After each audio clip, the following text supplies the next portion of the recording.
Shall I compare thee to a summer's day? Thou art more lovely and more temperate.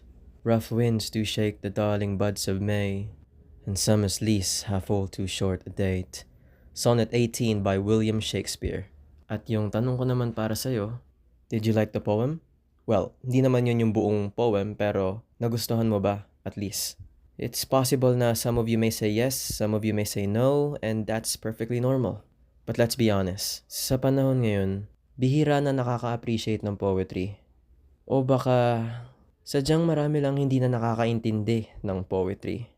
I'll show you why.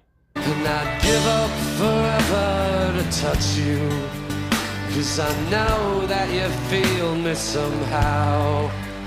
You're the closest to heaven that I'll ever be, and I don't wanna go home right now, 'cause all I can taste is this moment, and all I can breathe is your life. So when sooner or later it's over, I just don't wanna miss you tonight. I'm sorry kung nabitin ka. But I wanna make the presumption na mas nagustuhan mo yun compared kay William Shakespeare. And that's perfectly fine. I think the reason why hindi na masyado na-appreciate ang poetry nowadays is because whenever poetry is introduced sa klase, palaging in-emphasize na a poem must have rhythm, lines, meters, or kung ano man yung mga yan, deep words kahit di na maintindihan, metaphors, and si William Shakespeare. It's sad to say na pag sinabing poetry, palagi nilang may isip na may rules. And to some extent, I do agree na may rules ang poetry. However, that's not the exact or the most accurate essence of what poetry is.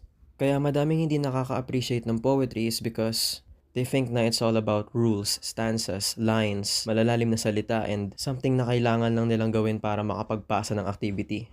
When in actuality, when we say poetry, it is the artistic use of language.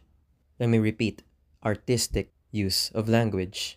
For the longest time, tayong mga tao, humahanap talaga tayo ng iba't ibang paraan para i-express ang ating sarili. And we call that expression as art. And art can be abstract. It can also look like something na mukhang galing sa dream. Pwede rin siyang mukhang heavenly. And pwede rin to express through our bodies by dancing. And art can also be expressed through language.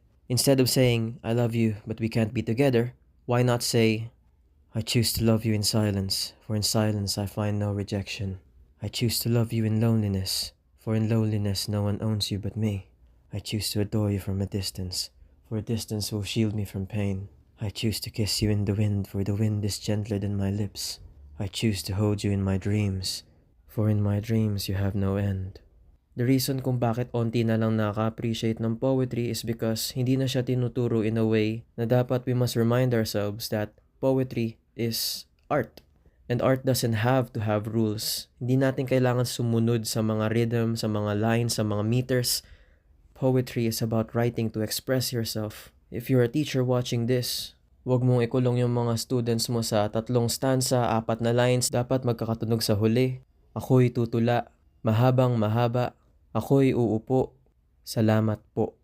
And as I said earlier, I do understand that there are some poems na may rules, but that's not a requirement for you to make a poem.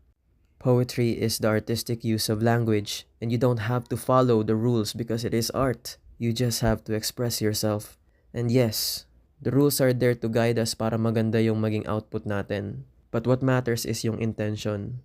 If we use language in an artistic, graceful, passionate way, then yes, minsan kahit isang linya lang yan, it can be considered as poetic. And if you do want to follow the rules, then sure, no one's stopping you. Madami ka din pwedeng paggawanan. If you follow the 5-7-5 syllable rule, then you're doing haiku. O baka gusto mo ng medyo mahaba na may pagkabayani, pwede rin naman. Or baka gusto mo may 14 lines na iambic pentameters. Or maybe you wanna dedicate it to something or to someone. Pwede mo rin balikan yung corrido sa ating bansa or yung classic na ballad. The point of poetry is to express yourself. And therefore, to become a poet, you must be free.